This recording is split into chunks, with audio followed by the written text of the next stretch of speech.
Now tuned into something super tight. Puffin' something sticky, nigga, I roll through the light. Need to hear something real just to get me through the night. I'm looking for them jackets cause I know they looking shy. Know I'ma get some game, tuned in with super tight, yeah. I get it all up from Big Bobo, from the front seat, not no photos. So what made you start your podcast? Man, it's like everything else. I'm into doing stuff I'm into. Like, so I was into DJing. I wanted to become a DJ. Yes. I started getting into producing. I wanted to become a producer.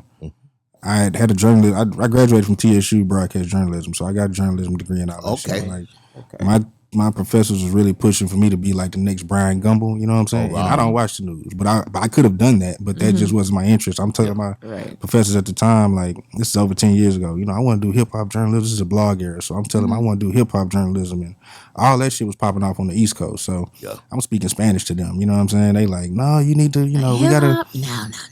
Yeah, like I interned at Channel 39. I was writing for Mia Gradney, who's a big person on the news over here and shit like that now. But they were trying to push me for that, and I was like, man, nah. So I graduated, got my degree, and just went straight to the club DJing. Already. And this podcast thing came around. I say around 2009. I started getting into it with Combat Jack and Juan Epstein with Peter Rosenberg and Cypher Sounds at Hot 97, and I'm listening to them, and it's all New York, you know, East Coast stories and all that. And they were really, really good. They were these in-depth stories because, you know, if you hip hop, you hip hop. You know what I'm saying? You love it. Yeah. Yeah, so I'm into all that. And then I moved to Atlanta 2015, and I discovered B-High, who's a really, really good friend of mine now. You know what I'm saying? Shout out B-High. Like, me and B-High, that's one of the realest dudes doing this shit.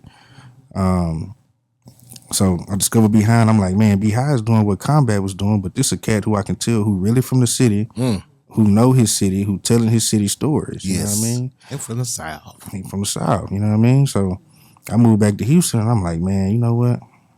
Ain't nobody telling these stories. I don't know what the issue, you know, radio and all these people been around, you know, 10, 15 years, 20 years before me. Yes. And nobody cared to do in-depth stories. Especially in H-Town with the much rich history. Yes, with the rich history.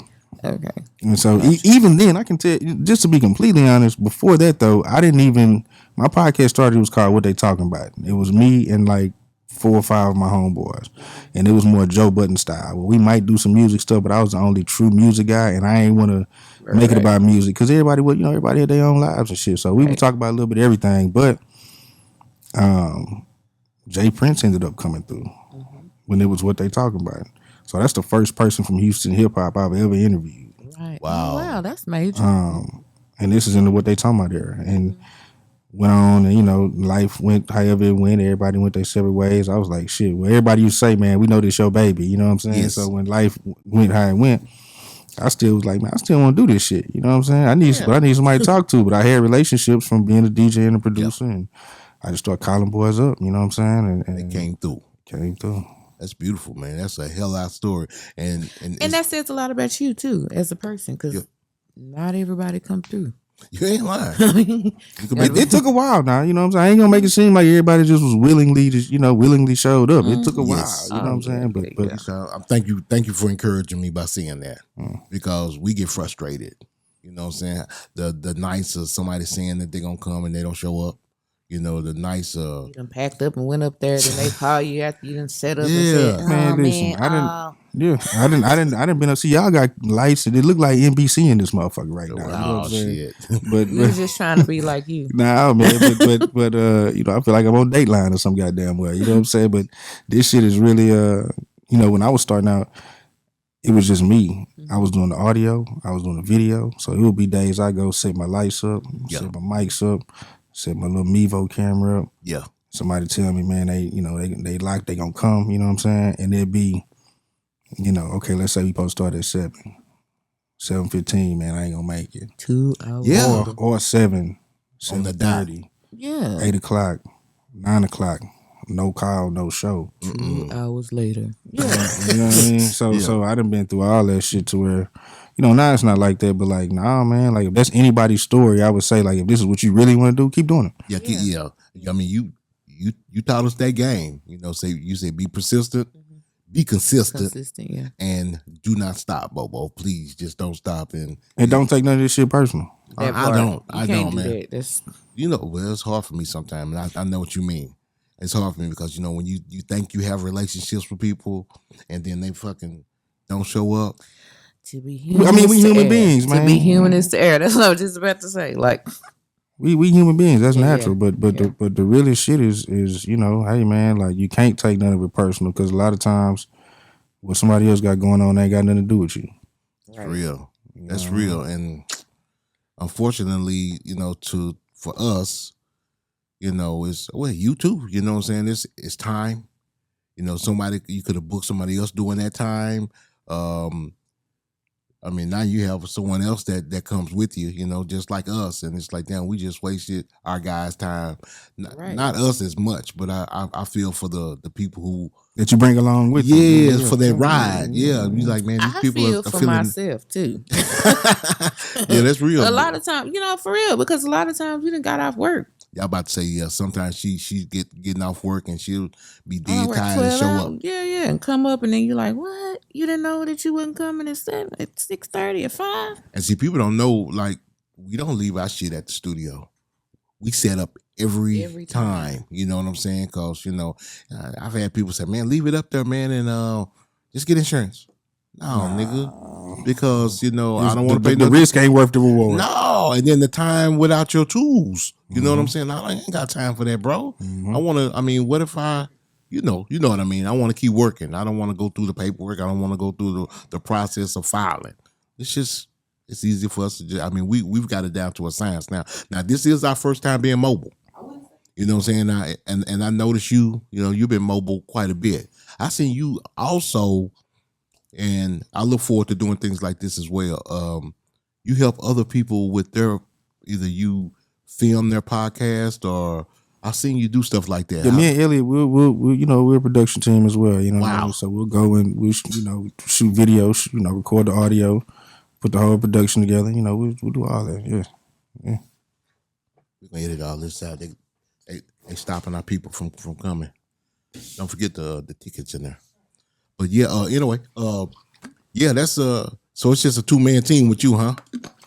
It's me and Elliot. Elliot been riding with me through, I'll say, for the last 2 years for sure. Oh yeah, that's beautiful because that's less of the pie to cut down. You know what I mean? And it's us, man. Just Kenny. Kenny's from Belize. It's hard to get somebody to buy into the vision that you see And be dedicated. Yeah, and be dedicated. You know what I'm saying? And I don't know what Elliot's background is, but I do know Kenny didn't know anything about this shit. You know what I'm saying? And he picked it up really quick. You know what I'm saying? And now, he's taught people how to do it. You know what I'm saying? He's a good addition to the show. You know what I'm saying? We can't do it without him. You know that's how it is really. Like, I still, run the audio and mix the audio, you know what I'm saying? But as far as Elliot coming through with the camera work and all that, like, it's we busting this shit down. That's it, baby. So, yeah. 2-man show. That's it. What was your favorite interview? You know what, bro? They like kids, bro. And I don't have kids. You know what I'm saying? Like, I can't tell you. I guarantee you, if you don't answer this question for me right now, you'll get asked this again by Jazzy K when she come back. Well, let her ask me. I'm gonna tell her the same thing. I see, the thing is this: I can't tell you my favorite. I can tell you my favorites of every single one because everyone is their own moment. Whether it's Jay Prince, whether it's Quanell X, whether it's me and Slim sitting down, me and Paul, me and David Banner, me and me and you. You know what I'm saying? Yes. Like you say, Edgar came up here. Me and Edgar. You know what I'm saying? Like whoever you want to talk about, I can tell you. Like, man, my favorite moments happen of that interview. Yeah. Yes. You've had some iconic people come through. Bro, I saw David Banner up there. I've seen just so many people come through and just want to just participate on your platform, and that's what we strive to be. You know what I'm saying? Right now, we're still seeking out. Yes. But y'all, what year? What year is this for y'all? We just passed year 1. That's what I'm saying. Yeah, you're in year 1. I'm in year 4. I'm probably like a little over 300 interviews now, but yes, this is 4+ years of you know what I mean, like, grinding. Yeah, I can tell you it's gonna take you. I would say by year 2, yes, you'll be able to catch your stride. Okay. So we just passed year 1, so we are in headed toward the year 2. You know what I'm saying? So I look forward to the growth. You know what I'm saying, and what the future holds for our show. And like I said, a big part of it is going mobile. You know what I'm saying? And Houston owes us nothing. I may be dead tired. I've only had 2 hours of sleep since we've been here. And when I tell you, we about to do interview number 10 right after you, and it don't stop. Somebody else, if Warren Lee called me right now and said, Bobo, I got Scarface, we're going to be like, okay, come on, let's go. And that's the grind. That's the grind. That's the grind. I remember I started, it really turned up for me 2020, like right around the pandemic. So you talking about from March 2020 to the end of the year, I went from asking people like, man, I'm trying to monetize my channel. I need 1,000 subscribers.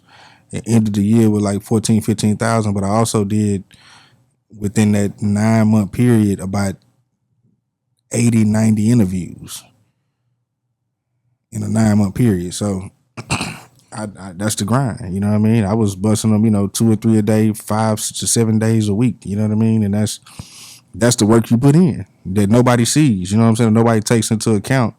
Just to get you a little something, you know what I mean? Get you a little bit of traction. Yes.